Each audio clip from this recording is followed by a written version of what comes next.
Hola, chicos. Hello, people. This is a Fitbit Aria scale which I was given.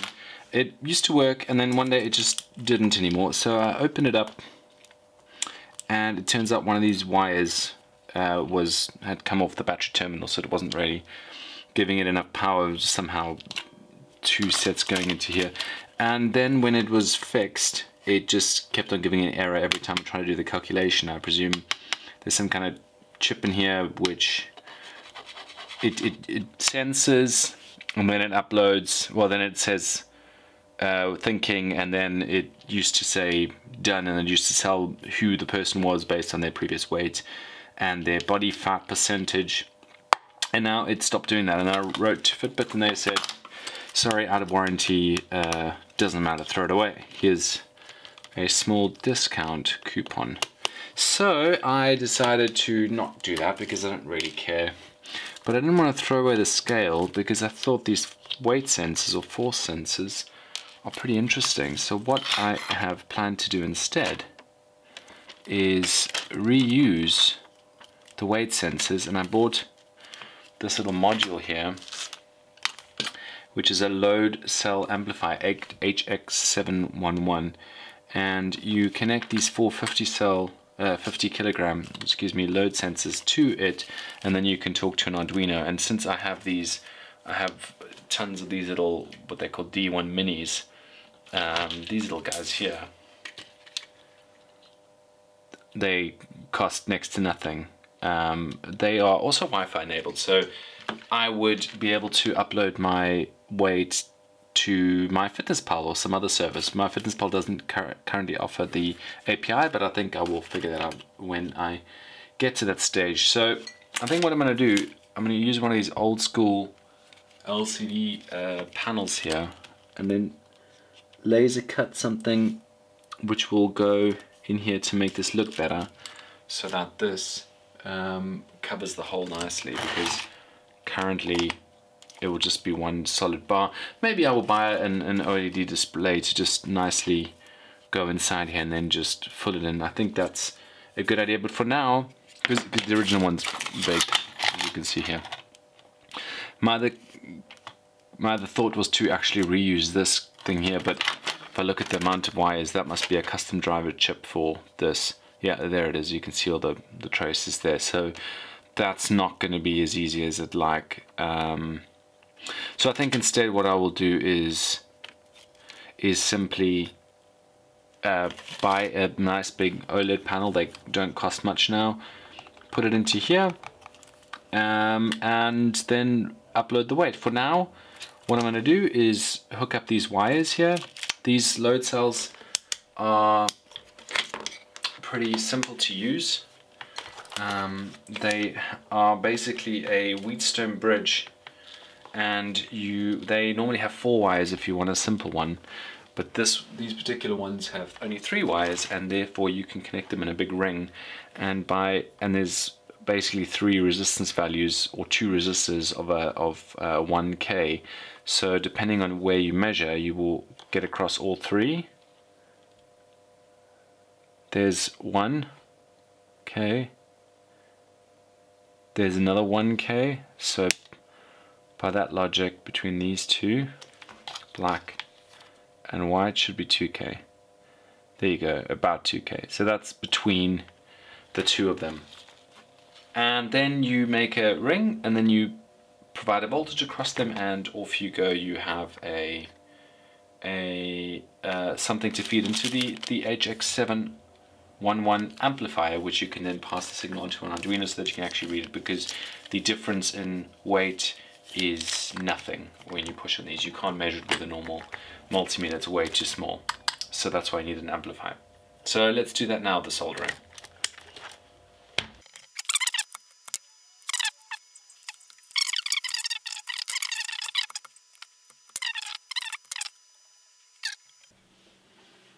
Alright, so the next thing to do, you've made a loop and we've put white to white, black to black, and essentially the middle wires, which are the red ones in these particular load cells, if you take diagonals and you measure them, because it's a resistor, I don't want to call it a ladder, but 2 resistors in series and with a center tap, these should be about 2 kilo ohms.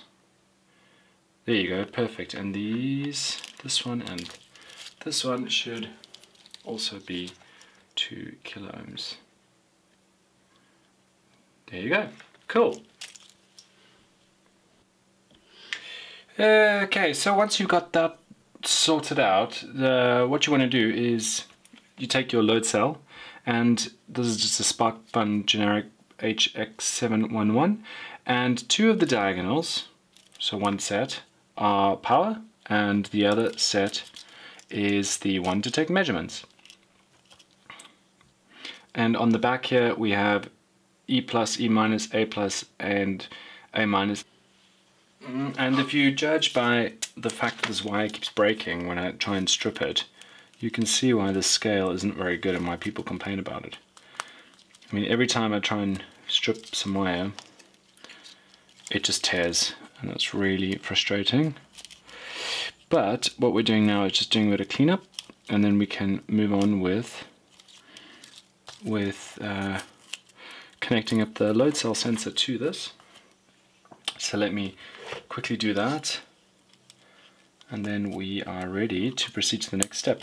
We also have these here, which are the buttons for this. So we need a way to turn the scale on by putting a foot on it, and I think I will do some kind of interrupt thing. So the microcontroller goes to a deep sleep to conserve power, obviously, and then we can very easily wake it up by stomping our foot onto it, and in that way then it wakes up, can take the measurement, and then we will send the measurement to some kind of server.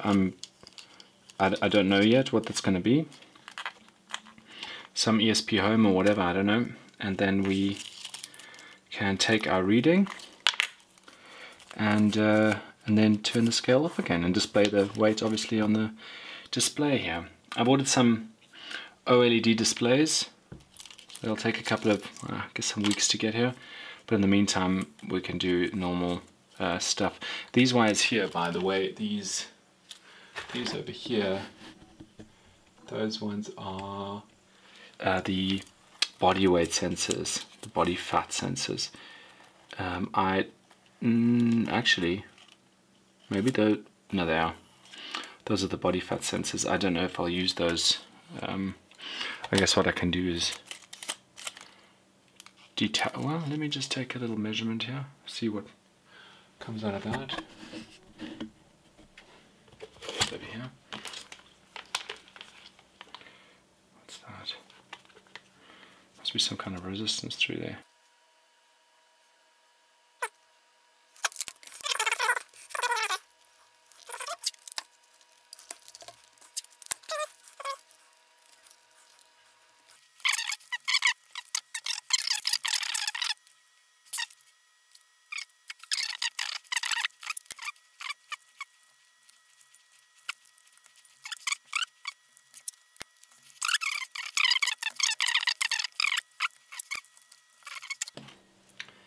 Delicious, delicious beer. There you go. From the oldest brewer in the world.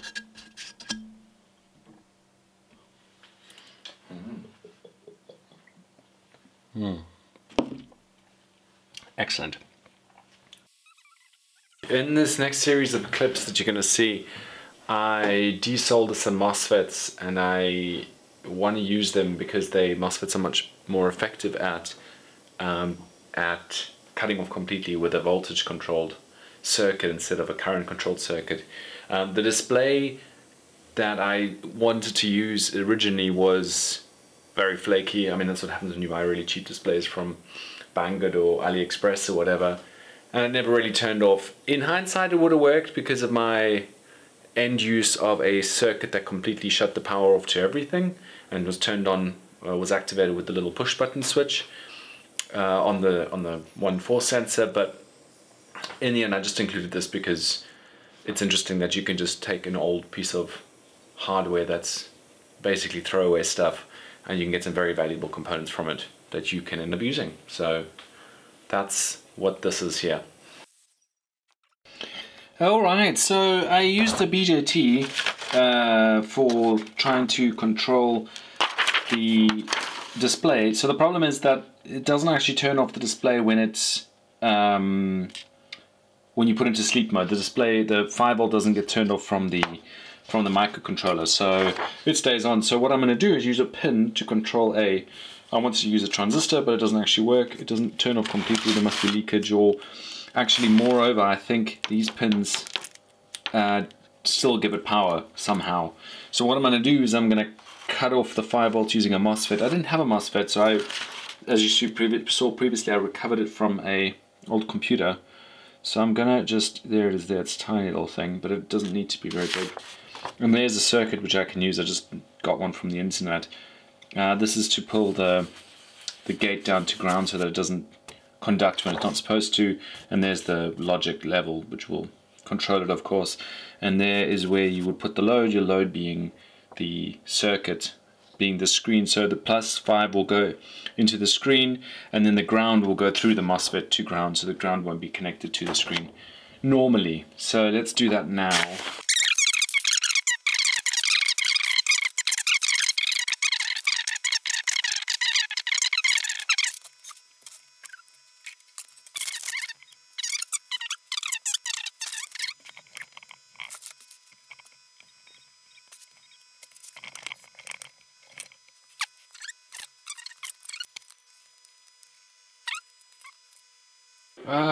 Okay, so I realized that we have some kind of problem because I forgot about the fact that when you push down on the reset button, so these little the force sensors in the scale, the original ones, they have the two back ones have switches built into them.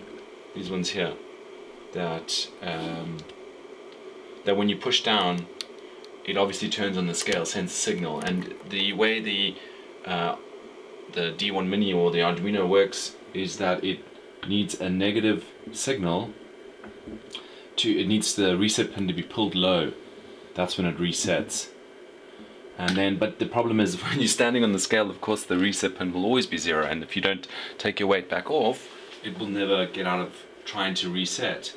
So I had to build a little ancillary circuit for that. And I did it out of a few components. I found it on Electronics Stack Exchange. It's pretty simple.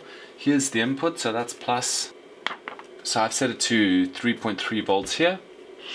And what the circuit does is when you turn on the power, so essentially when you're standing on the switch, it pulses the transistor base on, well, it turns it on, and because of the way the timings of the capacitors charging and discharging, it will turn the base on for a certain amount of time and pulls this load through the transistor. So I will show you that in action. I've got, you can't see this, but I've just got a wire connected to +5 now. Well, it's not connected yet. When I connect it, you'll see on the screen what happens. There you go. So the blue trace is the output,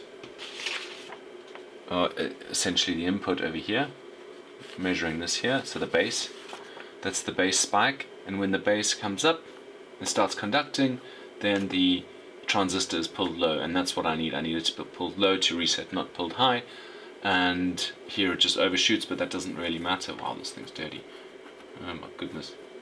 Single shock capture, when it pulls down, when it pulls positive, it's for the amount of time that it takes. This is the capacitor charging up, by the way, or discharging, and this is the time it takes. I've used 10 microfarad capacitors, so it's quite a long pulse, but I wanted it to be quite long considering that I don't know how long it takes the microcontroller to reset. So I'm going to wire this up to the mic quickly, and then let's try that again to see how that behaves. Okay, I don't know if I've shown this already.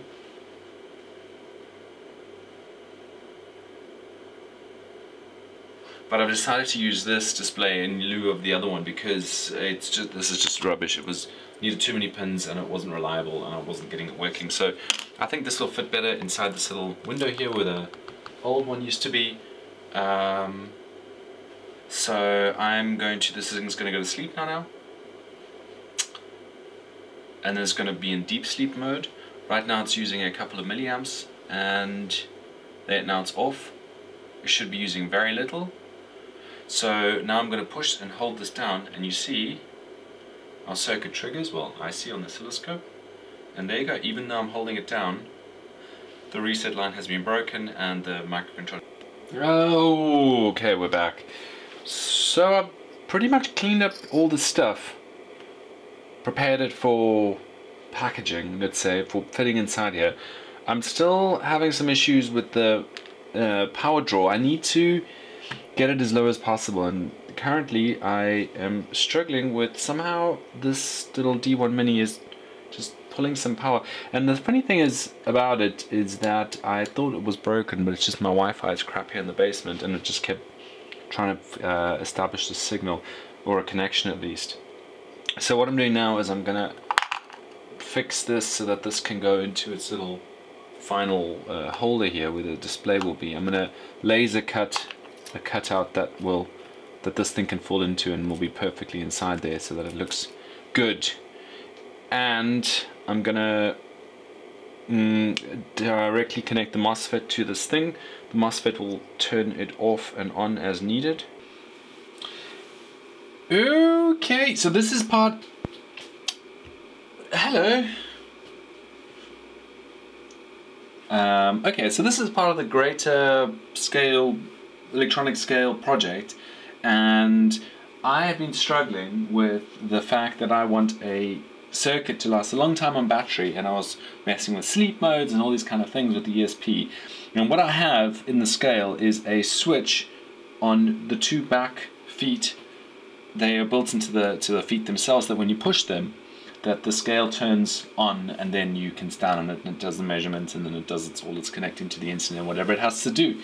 The problem with this situation is that it's not easy, and there's not many circuits that can latch on. But then if someone gets off, then the scale shouldn't reset. And the problem with using the button directly onto the reset circuit of the ESP 8266 in this case is that if you don't let go of the button again, then it stays reset in the reset state. It doesn't actually start up. So what I tried next was to build this little circuit. I think there's some clips of it, which was just a circuit which is pulsed by the reset, and then it sends a negative pulse. But it was completely flaky, didn't work at all. And the other side of the coin was that the circuit was still drawing some current because it's on. Now the D1 Mini and the ESPs in general, they have a relatively quick startup time in the order of, I don't know, 2 seconds or something. Obviously they need to establish a Wi-Fi connection, but it's not a problem. It's not inconceivable to stand on it. The scale starts up, gives you a tone, then you step on it. Like maybe you can draw a little tick or something on the screen. So that was always actually the hope, that I could design a circuit that could then start when you stand on it. It starts the whole thing up, so it's always completely off, because the calibration values for the scale are stored in the EEPROM of the ESP anyway, so they're not lost if the power gets cut off. I mean, that would be a bit silly. So this circuit here does that. What this is, and I will zoom in here so we can see a bit closer and I can describe all the components in detail. Let me turn on some lights here, but the oscilloscope goes a bit nutty, so there you go. Maybe a bit too bright, whatever. So how this circuit works, what I've got here is I've got a little AT-Tiny to simulate the D1 Mini. I may use that to control this because it's a super quick startup time. It's nothing. As soon as you start up, as soon as you stand on the scale, this thing starts up. So it's almost instant, and I will show that on the oscilloscope now. But what we have is a P-channel MOSFET here. We have some diodes, we have a normal transistor, and we have the microcontroller. And the circuit operation as such would be as follows, as you may imagine it. So essentially what you want to do is it's off all the time, and the base of the transistor is pulled high because it's a P-channel MOSFET. So when you push the button, the current flows through the base of the small transistor, thus pulling the P-channel MOSFET to ground, thus turning it on. In turning it on, current flows into the microcontroller. Here it is here, this one here. Into the microcontroller, starts the microcontroller. This is just negative, this is positive of the microcontroller here. These wires here, this one and this one. And then here, this path here, the diode and this resistor, then power the base of the transistor, as I did when I pushed the switch. It powers the base of the transistor, which then lets the once again the MOSFET turn on, because it's now being powered from the base of the transistor. But the base of the transistor is turned on through by setting the microcontroller one of its pins too high. So it's literally writing, hey, turn on now. And watch, I push this button and it's on and stays on. I can hold it down, I can let it go, whatever. It doesn't turn off again until another pin, which I'm reading in here. If I pull this other pin high, taking it off there, it turns off again. So there you see, it's off. And if you want to see the current draw, that's microamps, 0 microamps. It's completely off. Obviously, P-channel MOSFETs have infinitely high leakage. I mean, there's no leakage, there's no base especially, or MOSFETs in general. So when I turn it on, boop, it transmits, it turns on. That's just the microcontroller running and the light. It's all negligible because it's not going to be running for a long time during its thing. And then when I turn it off, drops back down to 0 immediately. So let me show you on the oscilloscope what that looks like. And you can see when the button's triggered to when the MOSFET turns on to when the microcontroller turns on and turns the MOSFET on. We've got channel 1 is the button input. Pulls the gate of the transistor low so that the MOSFET can turn on, so that the gate gets pulled low so the MOSFET conducts, because it's a P-channel MOSFET. Then the microcontroller turns on a couple of microseconds later, and then the transistor gets its base gets a signal from the microcontroller, 5-volt signal, which then allows current to conduct to once again pull the base of the transistor to low, the base of the MOSFET to ground, which turns on the MOSFET, but this time it's not getting pulled low, the signal's not coming from the switch, it's coming from the microcontroller, which is now on, and until I reset the micro, it stays on. So sorry about all that noise. Let's move the trigger point a bit higher so there's less noise. Now, they see it, and let's point out what this is. This here is when I push the button on the push button. The blue signal over here, the purple signal is the base of the transistor.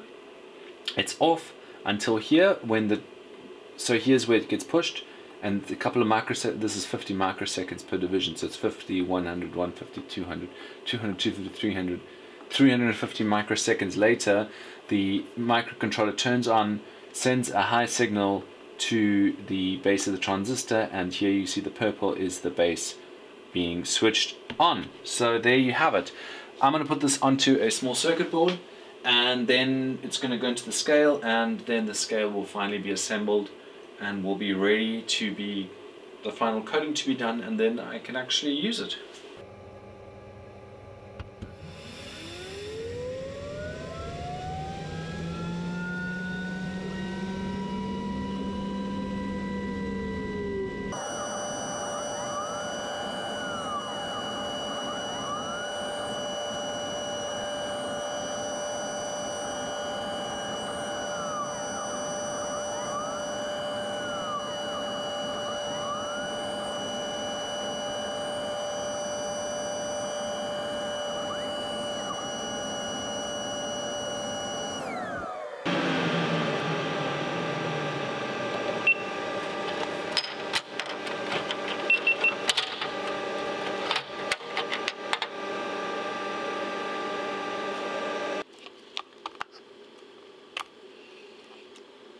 As though it were made for the job.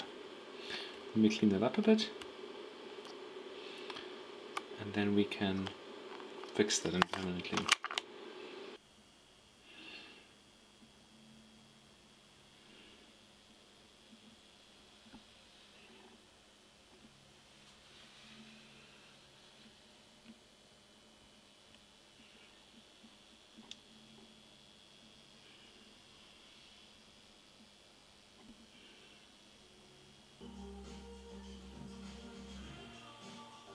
Essentially, once you put the cover back on, it looks great.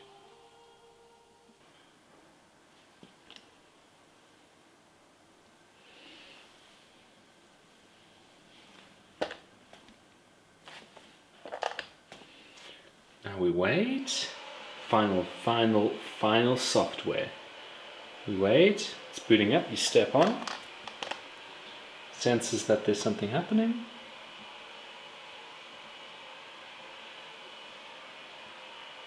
Sensing. Programs it knows the name, knows the person, tells you the weight, and gives you a nice indication of how you've done.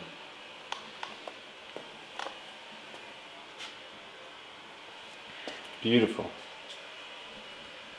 Okay, so final thoughts on this project.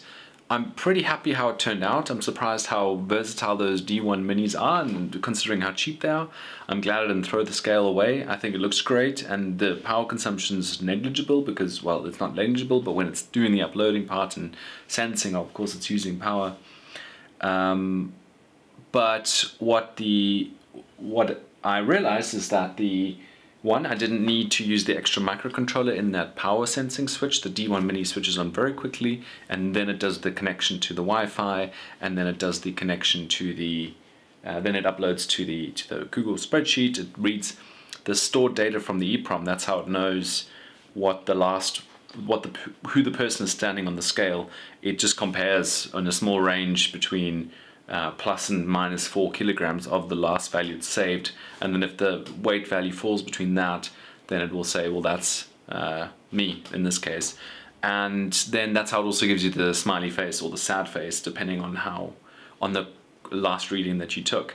Currently it uploads it to Google Spreadsheet and not to any kind of server. What I want to do is upload it to PHP, a MySQL or MariaDB database using PHP, but I just wanted to get it working now. And the nice thing about the ESPs is that you can control them over the internet. You can do a OTA update. So I just start the scale and upload the new code, and it will and you are able to upload it without having to plug in any kind of USB connection.